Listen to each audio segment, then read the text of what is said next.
One of the world's top investigators into the illegal ivory and rhino horn trade was recently found dead in his Nairobi home with a stab wound in his neck. He was known for undercover work that exposed illegal ivory traffickers and markets. Esmond Bradley Martin's research also led to China's ban of its legal ivory sales early this year. Viewers Maria Diallo reports. The future for the African elephant can be quite encouraging. The prominent American investigators spent decades tracking the movement of animal products, mostly from Africa to markets in Asia. We have about 400,000 to 450,000 elephants in Africa. We're losing maybe 20 to 25,000 a year. Most of that seems to be going into China. Although at a conference in 2016, he warned the ivory trade was shifting from China to neighboring countries. Now, the big difference between China and Vietnamese markets is the China market on the retail legal side and perhaps on the illegal retail side as well has been going down. But the Vietnam market has been absolutely booming. The 75-year-old also said there were big ivory markets in Africa that needed to be shut down. One can go to Angola and just see 23 tables with 10,000 pieces of ivory. It's completely illegal. And you see the same kind of thing in Nigeria, Egypt, Sudan, and sometimes Ethiopia.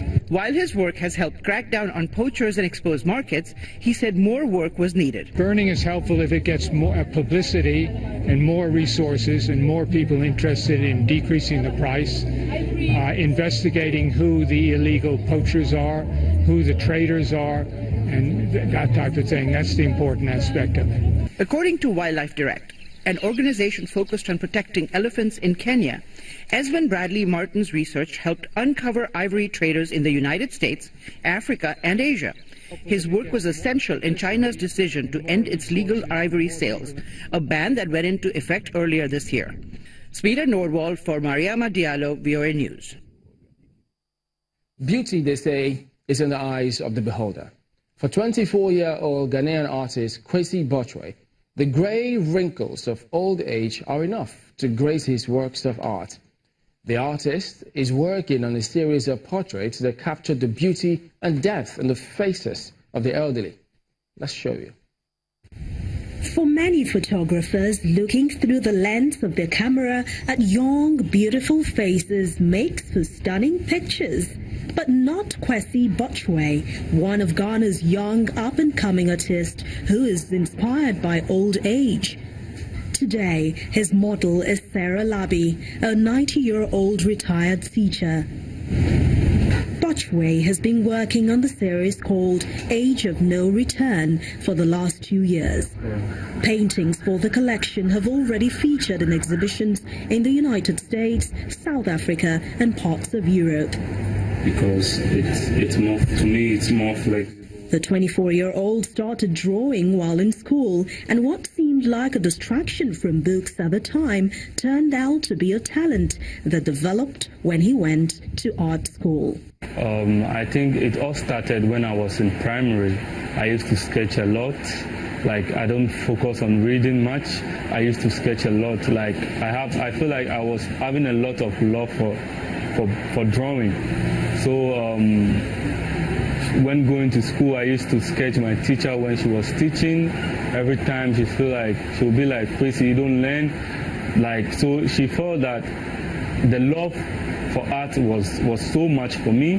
So after my JHS, she was like, I have to focus, I have to go to an art school. Botchway grew up in Nima, a slum in Accra, where he drew inspiration for his earlier works. He has also done a series on vulnerable children and the physically disabled, groups of people that are largely underrepresented in art. He says the focus on the elderly is hopeful and an appreciation of their wisdom and contribution to society, which is often taken for granted. I had the idea of Age of No Return series whilst living with my family, because I grew up in a very big compound house where I saw a lot of old people, and also with a lot of young generations. Well, I have seen young people showing insult to the older people and not giving them the much respect that they needed, which for me, I think they should be our role models. They should be people that we have to look up to. They should be people that we have to learn so much from, because they have lived life with experience. Botchway also specializes in portraits. He says looking into the faces of his Asian models, particularly their eyes, brings him closer to his subject, such that he is able to capture and relay the emotions on canvas. Really fabulous. Now, African-American moviegoers flocked into theaters across the country to watch Black Panther. The film, featuring an African prince who becomes a superhero, shattered box office expectations, earning over $500 million so far. Now, for many in the black community, the film has become an affirmation of pride in their African roots. Justusame One reports.